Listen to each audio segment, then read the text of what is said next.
As far as the 80s, I wouldn't say, like, you look at those schools, our options are North Carolina 1980, Duke 89, Arkansas 89.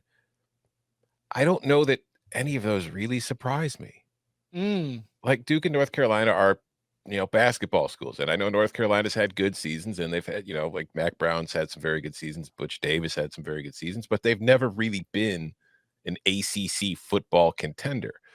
Arkansas, it won the SWC in 1989. It has not won anything since joining the SEC, and it's kind of in the same situation as like we're talking about with Ole Miss and other SEC programs. It's when you look around that conference over the years, there's been a lot of dominant teams. They've kind of taken turns and handed the baton to one another for 4 or 5 year spurts at a time, but Arkansas has never been that team. So when I look at those three, I'm not surprised by any of them. This entire list here from the 80s is essentially take the check, take the losses, right? Arkansas won the Southwest Conference. It joins a tougher conference in the SEC. It has not won an SEC title ever, right? Missouri, kind of the same thing. Goes from, they were Big 8, goes to the Big 12, which is tougher. Hasn't won since then.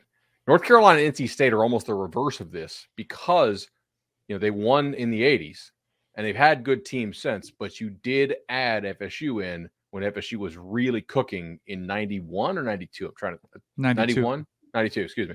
Obviously, Danny, my freshman year. That's why I remember. It was the first year in the conference. And for quite a long time, like not only did FSU win the league every year, but they didn't lose any games in the league. So like that accounts for about a decade of that, really. And then Clemson, came on fairly strong. I'm a little surprised UNC and NC State did not win one from like 02 to like 2010. Like that's a pretty nice 8-9 year window.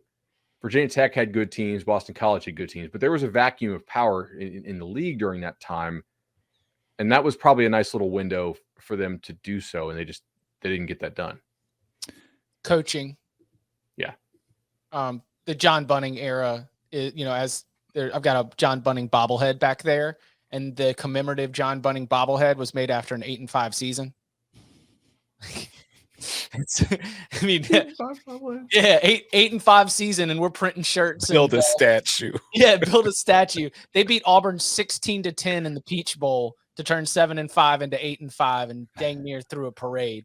And to your point about NC State, you peak with the Phillip Rivers year in like 02, but then they didn't really sniff it again. Like they were good for an upset or maybe taking down Florida State or knocking off somebody good, but there wasn't really consistency. It wasn't until I believe the 2010 season with Russ when they had a shot going up against Maryland late in the year to be able to make it to the ACC championship game. And the margins for North Carolina, they've made the ACC title game twice. That 2015, they had the onside kick against Clemson, ended up losing that game by 1 touchdown. They have been closer, I would argue, because Duke got blasted by Florida State when it made the conference championship game. NC State has not made the ACC championship game since it was first introduced in 2004. Of these little ACC teams, North Carolina is the one that's gotten the closest. The amount of 10-win seasons that Arkansas's had and not been able to do it. Like, I keep going back to when I work with Houston Nutt in studio. They always intro him as 3-time SEC Coach of the Year. And I'm like, man, it kind of hits you. It's like they didn't get it. And Petrino had 10, 11-win seasons, and you didn't get the SEC title. That's pretty crazy. Mm-hmm. They're just not really a control your own destiny type program. Like Arkansas can do every single thing right, can recruit its butt off, can coach like crazy, can player development awesome, and get a favorable schedule. And they still just can't get the level of player to win it if they don't get outside help of the other teams in that division being down. Like they need LSU or Alabama to be a mess, right? Like 98, Bama's coming off some of their probation stuff. They get there. I mean, they're a Clint Sterner fumble, essentially, like using the ball to brace himself. If you guys haven't ever seen this play, if you're one of our younger audience members, I mean, if you're a recruit who's never been alive when this happened. Right. But like, I don't know, a lot of these programs in the 80s and 90s are sort of like they're not control your own destiny type things. Like there are certain programs where if you do everything right and you're humming, we're expecting you to win conference titles. So we've got a little bit of a jump from 89 to 93, and then things start to get a little bunched up in terms of the last conference title. If we use that Arkansas 89 title and the Duke 89 title and take those teams and about the 10 to 12 other ones below them with these long droughts, who is going to win a conference championship next? And for those listening at home, this would be Arkansas, Duke, North Carolina, NC State, South Carolina, Missouri, Kansas, Minnesota, Indiana, Ole Miss, Kentucky, Mississippi State, Vanderbilt, which last won the Southern Conference in 1923, and Iowa State, the longest conference title drought at the Power 5 level, has not won a conference title since 1912. Wasn't even fighting in World War I yet. Recruit age -92. Yeah, I need to make I have a pre-World War II category. Should I have a pre-World War I category here? Just for Iowa State. Pre-Great Depression. Pre-electricity. No. Yeah, when did Alexander Graham Bell hit the streets? Who is it? I would lean. I think NC State or Ole Miss. I would. Well, you got to think about Oklahoma, Texas leaving the Big 12. That makes it a little bit of easier road. Yeah.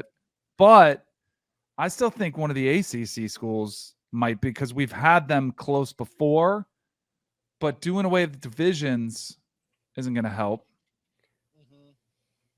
I'm going to agree with Danny here that it's one of the ACC schools. And the thing is, I don't think you can think short term here. It's not like, hey, who's going to win one within the next 2 years? But if I think about things that can happen, there are less big boys in the ACC you have to beat compared to the SEC. Like Arkansas's road is getting harder, not easier, with the addition of Oklahoma and Texas. And that's an awesome comment there on Iowa State. There's also some chance that the league looks different in a way that would be easier if those teams stay and some other teams leave in the long term. I think I agree with that. Like I don't think Ole Miss's recruiting is getting better. You know, like they're not getting a better caliber of player relative to the league. They're not a better program than Texas and Oklahoma. So South Carolina, the same thing. I'll go the ACC teams, I guess. NC State. NC State? Yeah. Just the most consistent, I think, of those three. Like, I know North Carolina's had good years lately. Duke's coming off a really good year, but I just feel like year over year, NC State is the most solid of the group, and they've produced a bunch of NFL talent, and I just think they're the most capable of cycling up in a down year for others. And for all those reasons is why it drives NC State fans crazy, because it is the correct answer every time we have this conversation. Who among all these teams that has not won a conference championship has the resources, the recent success, the trends, and the trajectory? It is the Wolfpack, and yet they have not gotten it done.